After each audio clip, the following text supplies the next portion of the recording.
Ladies and gentlemen, a very, very special treat for you today. Flex Lewis is in the house. BSN Ambassador, 212 Mr. Olympia, reached the pinnacle of the sport. Flex, welcome to Australia. It's great to have you with us. Thank you, Nick. Pleasure as always.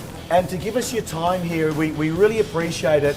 This guy's got one of the best arms in pro bodybuilding. He's the 212 champion, but these arms are absolutely spectacular. He does something very, very special. This is what Flex does. He's going to give us his tricep secrets. Flex, tell us about this big giant set that you personally do. Why do you do this and what are the benefits? It's something I've done for the last couple of years. Actually, now for myself, I don't train arms as much as I used to, but arms are a weak point for myself. If you look at some of the old footage or some old pictures that were surfacing when I done my first photo shoots, my arms are again a point that I needed to break up. So what I done was I specifically focused on triceps on one day and biceps. I give them their own day, just like some guys give their own day for back, yes, chest, whatever else. So this is one of the exercises that I predominantly would use every single workout. Now, again, I go into a gym and I always have different workouts and different exercises that I hit. Yep. But for triceps, this is something I used to do religiously, and it hits every angle of the tricep, the three heads, and you're going to see with this workout now why, and you guys are going to try it at home, why this is such a dynamic and crazy start to your tricep workout. So this is just the beginning to the tricep workout? Oh, this is the beginning. I would normally do no less than 3 sets of this, and bear in mind, this is 100 reps starting off from the block. So your triceps are going to be like, holy moly, what the heck is going on here? Awesome. All right. Flex Lewis, 212 champion, Mr. Olympia, show us how it's done Flex style. Let's do this, Nick. Number 1, rope press down. So what we're going to do, the first set is 20 reps. As you can see, the weight range is sort of mediocre weight. There's nothing too heavy. You know, we could be doing the stack, but you'll be just hitting. Obviously, with this workout, you're going to get the high volume aspect of things. This is not a heavy workout, working set. High volume is the key here, putting a lot of blood in the muscle, stretching that fascia. And again, we're going to start off here with row push downs, wide grip, 20 reps, and squeezing the head on the way down. Beautiful. Nice and controlled, and throwing them out to the bottom. So you're really getting that squeeze at the bottom, Throwing going them out right to the out. side. And you can see the constant tension, folks, on Flex's triceps. Even when he's lowering the weight, the tension is still there on the working muscle. You can see it. You can't miss it, folks. So this would typically be 20 reps, yeah? 20 reps. Let's say we've done 20 reps right here now of squeezing the arms out. Now we're going to go to close grip. With no break in between. No break in between. And again, you're stretching them past the conventional point. Normally, most people come to here and straight down. Yes. Where here we're going right up. So you're basically, your forearms are coming slightly up to your head. Gotcha.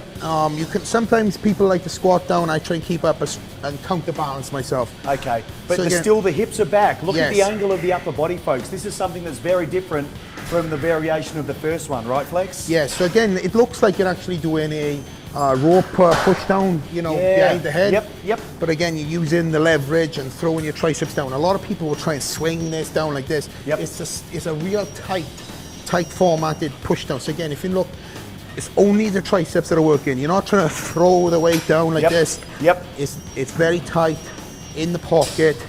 Again, squeezing it down. And you're using a weight that you can handle with good form, Using a right? weight you can handle. So again, we've done that. 20 Spin reps. on.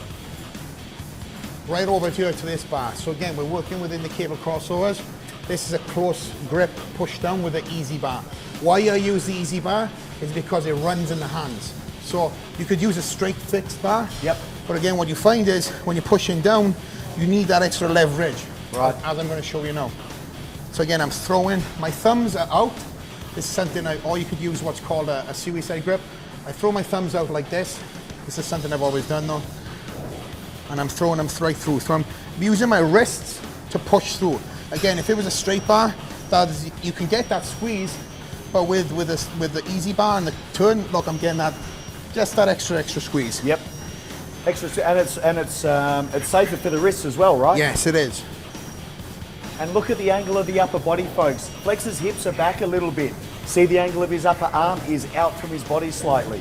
So again, say this is coming up to now 18, 19, 20. That's not my Welsh counting, I'm just... Yep. we're then going wide here on the easy, and again, same bar, easy bar, and I'm actually throwing my body right out.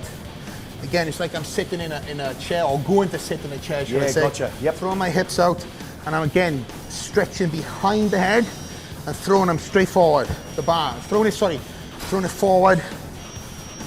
I don't know if what sort of how you could describe this, Nick, but to the viewers, well, for me, I'm stretching back here, and I'm throwing it right through.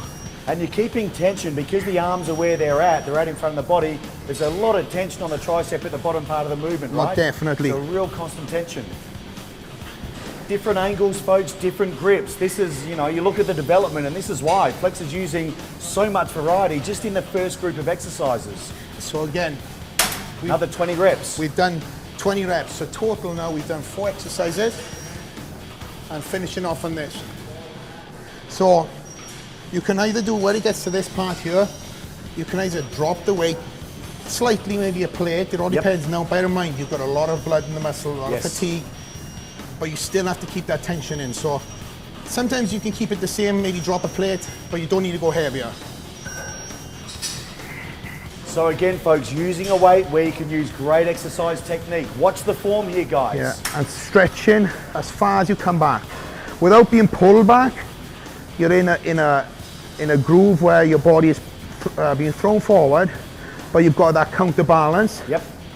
And keeping your elbows tight, keeping the ropes together. You're not trying to throw the ropes out. This is what I do. Keep the ropes together. Keep them together. But I'm stretching as far as I can back. This is what you notice. Look at the stretch here, guys. And because the upper arm is up by his ears here, it's an amazing stretch movement. And the smart guys here, Flex is, one of the smartest, if not the smartest pro around. Finishing with a stretch exercise is a great way to stretch that fascia. And what I do here, Nick, as well, say this is 18, yep, 19, 20, yep. I stretch, hold it, and I power up, back down. Power up, back down. Power up, and this is 3, 4, 5. So it's not 100 reps, it's 105. It's 105. This guy's smart.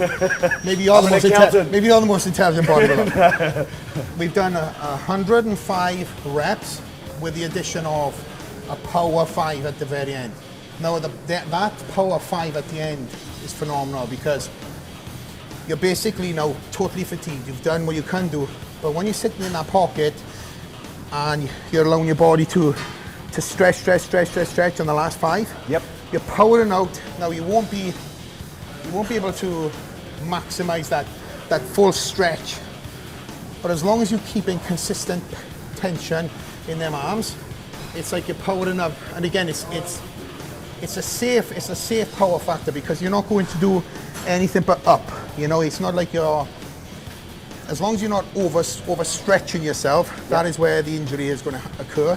But you're keeping yourself in a position where, let me think, with explosive fibers. Again, you're hitting, it's all about hitting fibers and fast twitch, slow twitch fibers throughout my workout, and this is an explosive motion at the very end of a high volume exercise. And coming out of that stretch, exploding out of a full stretch position is what really causes those micro tears, right? And definitely. And what effect does it have on the fascia? Because we hear a bit about this fascia stretching training and so forth.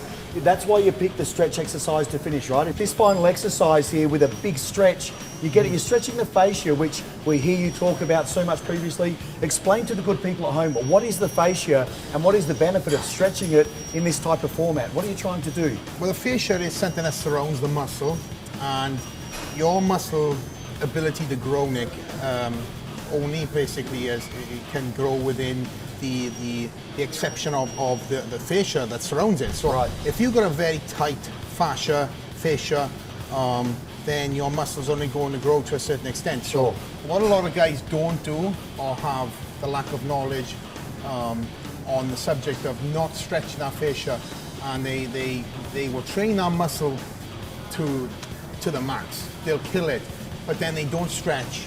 They don't have deep tissue massage that I incorporate a lot of. And again, I put my hand up. I was one of them guys who, young, wet behind the ear, loved training, went in and killed it, and then left the gym, and I was there, you know, a couple hours later or whatever, and had no clue about the fascia or stretching or anything like that. And I came from a rugby background which was full of stretching. Yeah. And then when I started incorporating knowledge into my training and reading up, you know, the ability of the internet wasn't there when I was coming up. So not to sound like an old guy already, but now knowledge is there. There's no excuse. So going into the shows, I pretty much have a lot of deep tissue massage because my body is so limited in calories. It's so tight, restrictions of water and everything else, that fascia gets super tight. And in the off season, I pretty much have a deep tissue every 10 days, which allows me then to go past plateaus. Again, like I said, if you've got something that's surrounding this is a fascia, and that is the muscle. Now, I can put as much blood in the muscle as possible, but then if my fascia is tight, then that's how much it's going to go. But if I've got the ability to stretch our fascia, and that muscle within, you know, your growths are endless. Beautiful. I mean, I don't know if you want to elaborate on that, Nick, but that's pretty much... No, you've explained it really well. So folks, incorporate some fascia stretching training into your training system, get your deep tissue massage and do your stretching to stretch that fascia to give the muscle room to grow. Yeah. And I don't know if I can guarantee your arms like Flex. I've been trying for years and it hasn't happened, but I'm going to incorporate more into my training. But that's exercise number one. That's a great group of exercise, 105 reps to get started. So you do 3 sets of these. I actually can do, you can do as much as you want, to be honest. I've done up to 6, to be honest, Nick. Wow, just to start. To start. And again, with me now, I'm going into the Olympia and the Arnold, I pretty much done very limited arm workouts because, again, I was focusing on other body parts. I was hitting my chest twice, pretty much every 5 to 6 days. So there was a lot of tricep involvement, and then on back, I was having some indirect stimulation with biceps. So I wanted to keep them 2 body parts full, and I did throw an arm workout in here and there. And this was one of the exercises that I used. Again, you know, going into the Olympia, I would do maybe 3 or 4 working sets of this, another two other different exercises, and I was done. But of old, when I was off season, I was just focusing on that tricep day. Man, this was one of the exercises I might do 3, maybe 6. Wow. So that's 600 sets before moving on to another 4 or 5 working sets. So needless to say, my training partners used to love me. So. It's a good start to the workout, 600 reps. So that's exercise number 1, folks. Great tip for you guys at home and girls. Let's move on now to exercise number 2.